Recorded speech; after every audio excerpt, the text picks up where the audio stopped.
de telle façon que cette jeune personne qui vient de poser cette question a besoin de comprendre la trame de ce qu'on peut appeler tout simplement la censure. Hein?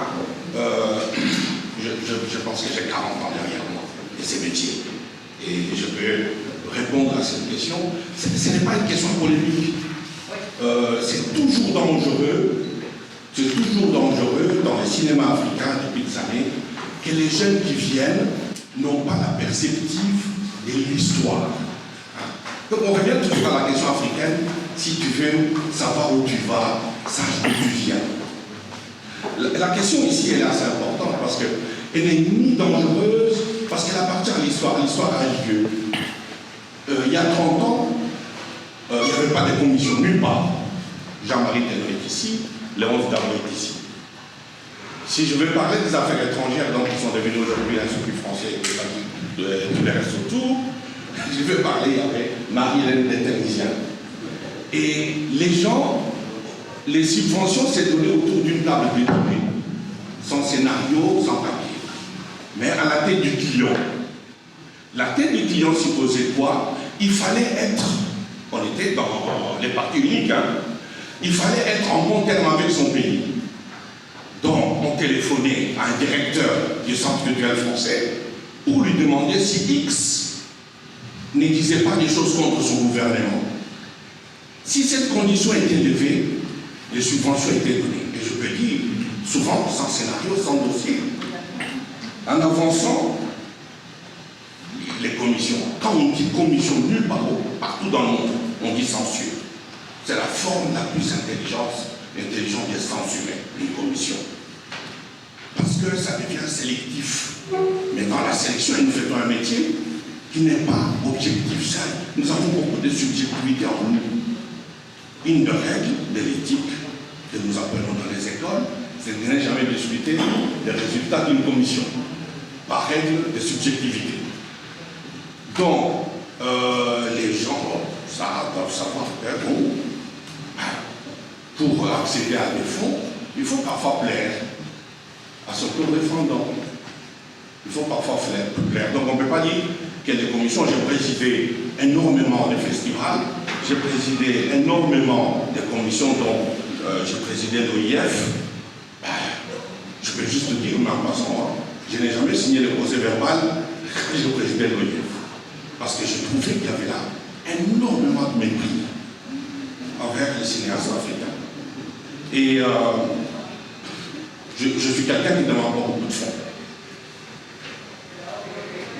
Juste pour garder une certaine liberté.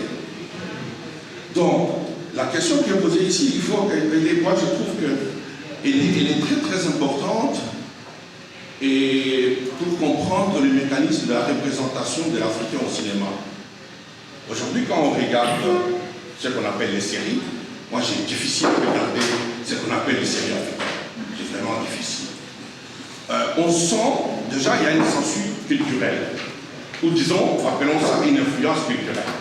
Aujourd'hui, on regarde une série sénégalaise, il n'y a pas d'accent sénégalais. On dirait qu'on a mis quelque part une boîte de doublage. Non, pas chez nous, ce que je vois, moi je le vois en français, j'ai difficile à passer à la 5e minute.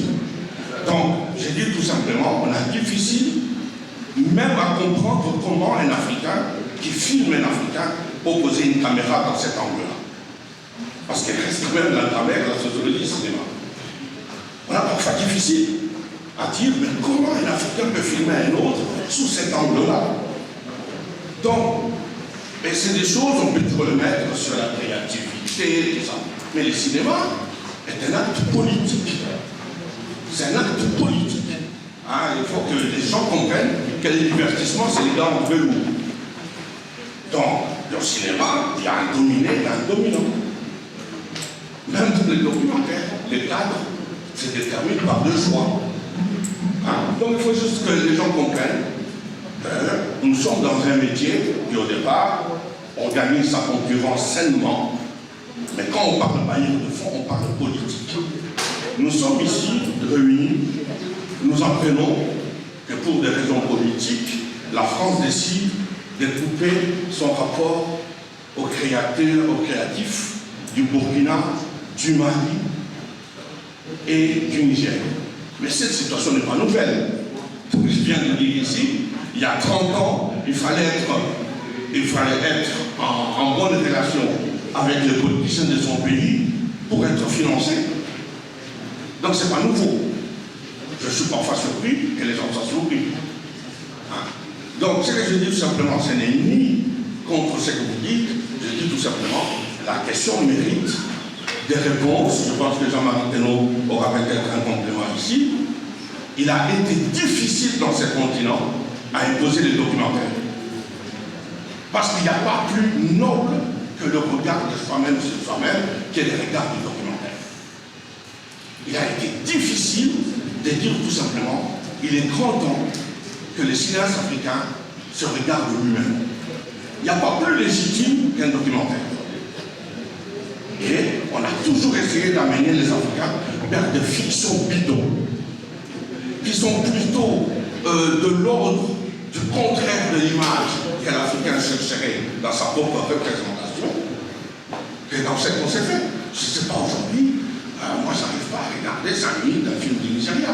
Mais il y a 20 ans, Jean-Marie Thénault et les autres, on est allé enseigner le cinéma au Nigeria, dont les bases étaient posées par Ola Balogun avec Ogoni Ojon. Et je me souviens, et je reviens à M. Mil Seri Matumbo, je crois, Mitumba, qui a dit quelque chose d'assez intéressant, que les Nigérians disent depuis longtemps, you make art, we make business.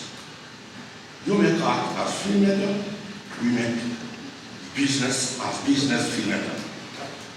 Les deux peuvent marcher ensemble. Les deux peuvent marcher ensemble. La seule chose sur laquelle personne ne peut être Nigérian à la place du Nigérian, c'est d'avoir un pays qui a une réserve énorme de l'estime de soi. Une sorte de l'esthétique de la fierté nationale, mais qui est basée sur du culturel, ce qu'on ne retrouve pas chez les francophones. Je crois que le cinéaste francophone, il est frileux, il est trop dépendant de l'influence des autres. Il ne s'est ni imposé son esthétique, ni imposé sa production.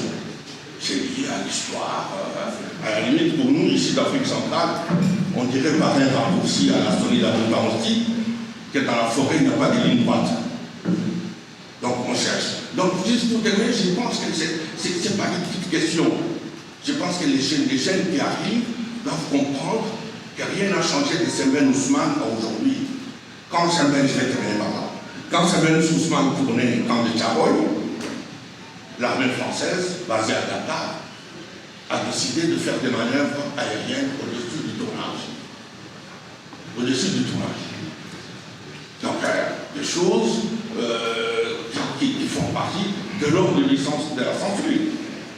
Donc, il faut qu'on aborde ces questions-là. Les questions de production, je pense qu'elles sont aussi subjectives, chacun peut prendre la route qu'il veut, mais des questions de financement liées au choix et aux subjectivités sont des questions très importantes. Je ne sais pas si Jean-Marie a quelque chose. Il y a un problème de temps aussi. Un problème de temps.